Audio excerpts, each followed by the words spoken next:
je fais une vidéo mémo. Merde,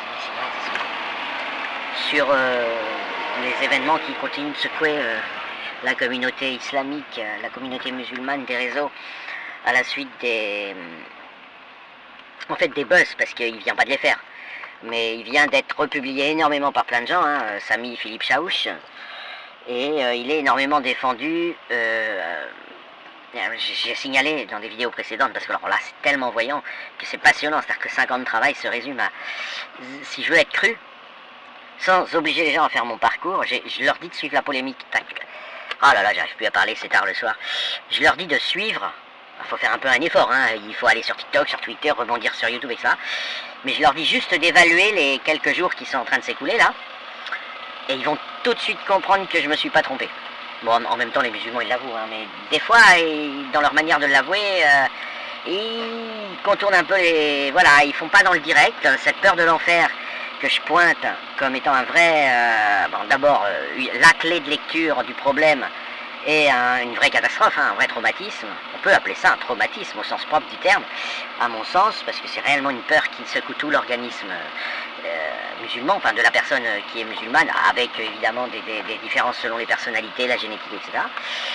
Et puis là, on le voit en live, avec c'est pas de gaieté de cœur que tout le monde soutient, enfin pas tout le monde, mais presque tout le monde soutient Sami Philippe Chaouch, parce que je peux vous dire qu'il fait galérer les gens à le soutenir. Hein. Enfin, je veux dire, les musulmans qui le soutiennent, ils sont obligés de dire pourquoi ils le soutiennent. Ils disent, écoutez, ils disent à leurs co-religionnaires, écoutez, moquez-vous de lui si vous voulez, mais ce sera sans nous. Nous, on ne veut pas aller en enfer. Voilà, l'islam est descendu avec un message. Sami Chaouch le délivre cash. Ok, on n'avait pas l'habitude, mais enfin, on avait l'habitude, mais de la part de prédicateurs plus lointains, qui parlaient parfois en arabe avec des sous-titres, mais là, c'est vrai que lui, il parle en français. Et donc il est énormément soutenu, et puis évidemment il a fait tout, enfin, il met le doigt partout où ça fait mal. Il est beaucoup plus complet que Jean-Louis Denis par exemple, ou qu'Abou Rayyan, qui sont des terroristes patentés, mais qui parlent souvent toujours un peu des mêmes sourates, des mêmes passages du Coran, voilà. On a, bon, AK-87 c'est un peu différent, c'est un arrobase qui est en prison, qui a été pour avoir été soldat de Daesh, et puis il a une tendance à se spécialiser dans le poupettisme et dans les sourates qui parlent des relations hommes-femmes, enfin les versets d'ailleurs, parce qu'il n'y a qu'une sourate sur la femme dans le Coran, mais bon, peu importe. Alors qu'Abou Rayyan, Jean-Louis Denis vont plus, voilà, ils documentent mieux le djihad et leur point de vue sur...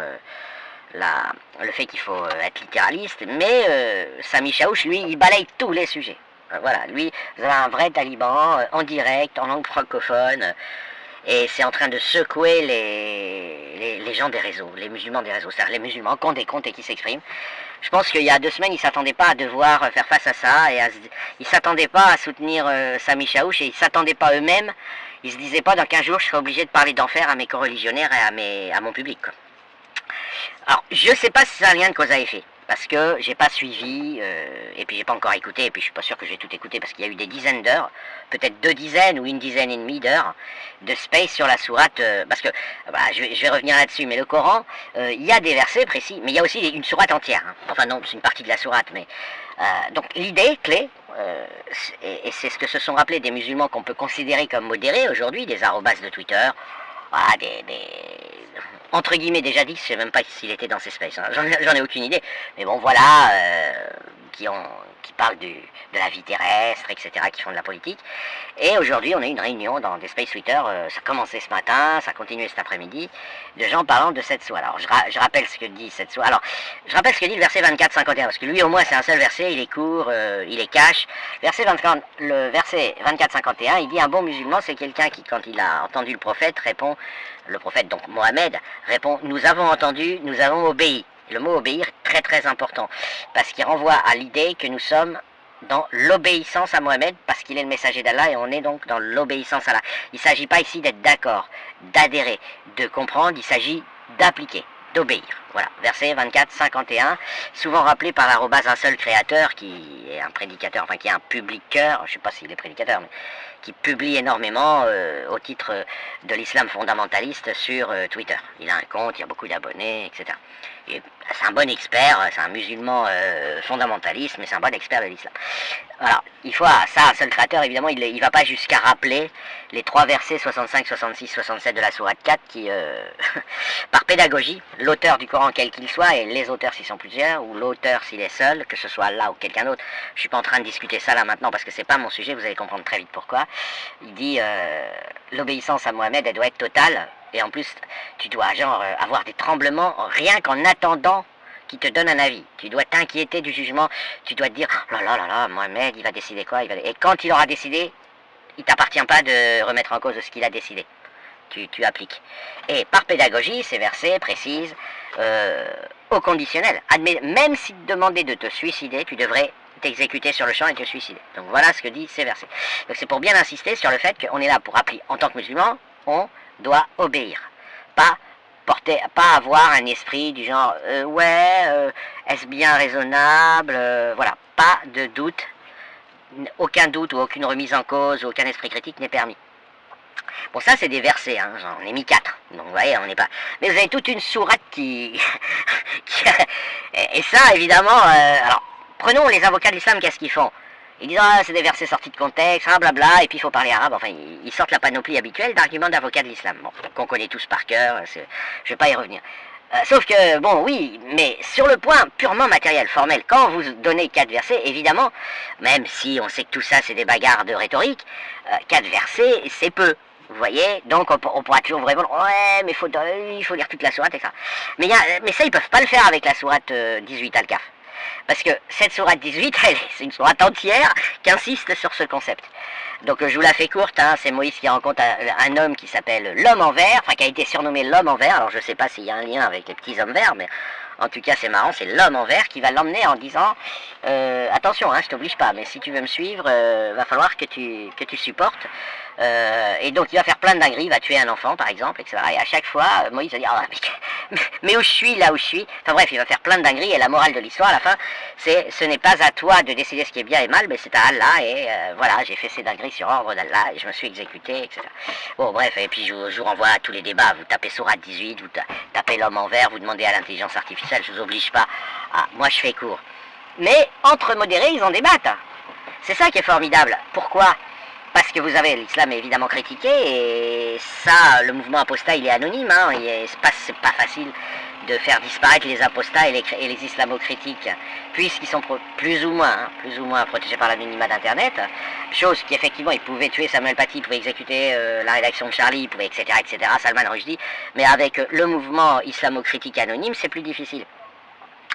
Et donc, on peut imaginer, j'en sais rien, mais on peut imaginer des baisses de foi, des besoins de se rappeler qu'est-ce qui fait que le musulman ne quitte pas l'islam. C'est qu'il ira brûler vif éternellement dans l'huile bouillante en étant maintenu réveillé s'il quitte l'islam, et qu'il doit appliquer. Et donc, ils se rappellent entre eux l'idée que c'est le jugement humain, spontané, ne doit pas t'empêcher de croire à l'islam. Quel est l'argument des islamo-critiques? Le mien, comme plein d'autres. Ça vient pas d'Allah parce que c'est monstrueux. Bon, alors après, c'est... Voilà, je dis ça en 2 phrases. Mais quelle est la seule bonne réponse? C'est pas de mettre des epsilon comme le fait le Z, spécial. C'est pas monstrueux à 100%, je vais vous proposer quelques epsilon qui nous éloignent du 100%. Alors évidemment, pour le Z, dans sa tête, c'est complètement... Ces epsilon sont des epsilon géants qui vont faire bientôt descendre le 100 à 0. Mais pour moi qui écoute le Z ou pour tout un tas d'autres gens, les epsilon, ils nous font descendre à 99%. Guerre, voilà. Donc, bon, et peu importe, c'est pas important, il n'y a pas que le Z sur Terre, ni moi. Il m'a fait une réponse récente d'ailleurs qui est teintée de déisme, enfin, qu'on rangerait plus dans le déisme, teinté de culture ou d'inspiration de théologie islamique. Lui, il serait pas d'accord avec ce que je dis. Il dirait que lui, il est musulman, que les autres sont des extrémistes, que les Jean-Louis Denis sont et les Vénator et compagnie sont des tarés. Bon, je passe, voilà, on va pas trancher. Par contre, prenons maintenant la critique de l'islam, elle dit c'est la raison pour laquelle on pense que ça vient pas d'Allah, c'est parce que c'est monstrueux. Et souvent les musulmans, ils n'arrivent pas à entendre quand on dit ça. Ils disent, soit ils font du epsilon, ils disent c'est pas si monstrueux que ça, soit ils vont parler d'autres choses, ils vont dire vous aussi vous faites des dingueries dans le monde libre, etc., vous organisez des gay pride, enfin on connaît tous par cœur l'argumentation, la rhétorique, mais ils n'entendent pas quand on leur dit que c'est pour prouver que ça vient pas d'Allah, c'est pour les convaincre que ça vient pas d'Allah, l'islam, et ni aucune religion d'ailleurs, mais on parle d'islam, donc qu'on vous évoque la monstruosité de ces textes. C'est pas pour le plaisir de dénoncer des crimes, ok? Mais ils n'entendent pas. Pour eux, on les dénonce comme des criminels, ou on les accuse à tort d'être des criminels, etc., etc., ou on les calomnie, ou tout ça. Mais c'est pas le problème, en fait. On s'en fout. Voilà, on est sur de la théorie. L'islam est une théorie qui affirme que tu vas brûler éternellement, blabla, tu vas en enfer, blablabla, tu vas au paradis, blablabla, selon les conditions, machin et trucs. Mais ils n'arrivent pas à entendre que c'est un argument pour dire que ça vient pas de Dieu, le fait que l'islam est monstrueux. Et ils ont absolument besoin, même si les epsilon peut te réconforter de temps en temps, disons qu'on vit pas une période avec le buzz, les buzz répétitifs, et puis souvent republiés par les musulmans qui sont plus ou moins en colère, ou qui sont plus ou moins envie de buzzer ou de participer au buzz. Il est retweeté par des femmes voilées, il est republié sur TikTok avec des animations, enfin c'est la fête du slip là. Sami Chaouch, ça va bientôt devenir une star. Bon, donc à ce moment ils sont dans une période plutôt défavorable. Sur l'argument, ouais non, à condition de bien interpréter ou de faire des mises en contexte, c'est pas si monstrueux que ça. Ok, très bien, mais donc comme elle est défavorable, il y a deux armes. Il y a l'idée de continuer de dire, ouais non, appelons le Z, appelons les avocats de l'islam, ils vont nuancer tout ça, ça c'est la méthode 1, on va dire, qu'on entend pendant l'année, si vous voulez, voilà, et puis il y a la méthode, mais de toute façon peu importe, en fait on s'en fout, de toute façon faut l'appliquer, parce que sinon l'enjeu c'est qu'on ira en enfer. Donc voilà, on n'est pas là pour que ce soit monstrueux ou pas, c'est la parole d'Allah. Et il n'y a pas à discuter. Voilà, il n'y a pas à dire ah ouais non mais et en fait ils n'arrivent pas à entendre que justement c'est le point clé. C'est le point clé. Allah ne va pas envoyer la sourate 18. Point barre. C'est ça que va vous dire un islamo-critique ou un apostat de l'islam. Il va pas envoyer le verset 24-51, il va pas envoyer les versets 65, 66, 67 de la sourate 4. Ce ne sont pas des signatures de Dieu. Alors, évidemment, le musulman pense que si, par définition de ce qu'est être musulman, hein, c'est que chaque verset du Coran, c'est la parole d'Allah à la virgule près. Mais ce que je veux dire, ce que disent vos adversaires, c'est exactement l'opposé. C'est pas les versets en soi qui posent problème, c'est le fait que vous les attribuiez à Dieu. Et c'est très intéressant de voir que par la période là qui a été vécue, c'est, je pense, j'en suis pas sûr, je pense qu'ils ont voulu rappeler qu'ils attribuaient ça à Allah. Alors qu'avant c'est tacite, c'est toujours tacite dans la conversation, c'est, voilà, l'islamo-critique il va dire c'est monstrueux, l'avocat de l'islam va dire non, non, non, ce n'est pas, mais enfin jamais l'avocat de l'islam il va dire ça vient d'Allah, jamais. Bien sûr tout le monde le sait, c'est tacite, c'est implicite, mais il va pas le dire, le verbaliser, il va pas dire ça vient d'Allah dans la conversation. Parce que c'est un point qui va, pour tellement pas le remettre en cause, c'est un point qui ne va même pas verbaliser à l'affirmative. Il va rien dire. Et là, aujourd'hui, bah, ça a été dit. Alors, je vais écouter un peu, je vais balayer, parce que moi, c'est pas non plus... j'ai écouté 10 000 heures, j'ai pas envie d'ajouter non plus des centaines d'heures. Mais je pense qu'aujourd'hui, ce qui s'est passé sur Twitter montre qu'ils ont voulu se verbaliser, dire... émettre un truc que tout le monde sait, on est d'accord, on leur conteste pas le fait qu'ils le disent. Mais que ça vient d'Allah. Voilà. Et donc, évidemment, ils sont allés mettre le doigt là où ça fait mal, la sourate 18. Parce que celle-ci... Faut y aller pour dire que ça vient d'Allah. Vous voyez, même la sourate 9, la sourate 8, la sourate 5, qui sont déjà, c'est des gros morceaux à avaler pour dire que ça vient d'Allah. Mais c'est classique. C'est clair, j'ai envie de dire, voilà, le verset 9 qui dit tuez tous les mécréants, qu'ils soient ou que vous les trouviez. Bon, c'est classique, ça a été dit 1000 fois, ça a été débattu partout, sur tous les réseaux. Voilà, le verset 9:30, il dit les juifs et les chrétiens méritent que moi, Allah, je les extermine. Et puis vous pouvez vérifier la traduction avec toutes les IA que vous voulez, parce que généralement, ils ont mis la pression aux occidentaux pour qu'ils traduisent en anéantissent. Non, c'est exterminer, le mot. C'est vraiment tuer, mettre à mort, exterminer. Etc., etc. Le verset 8:57 dit de torturer en public les gens qui résistent afin que les foules qui regardent soient effarouchées et se soumettent sans que tu aies besoin de les malmener elles-mêmes. Le verset 8:39 ordonne de conquérir toute la planète. L'islam doit conquérir le monde, donc bon, voilà. Mais je dirais que tout ça, voilà, c'est le djihad. On sait, il y a le djihad guerrier dans l'islam. Mais la sourate 18, elle est peut-être plus profonde.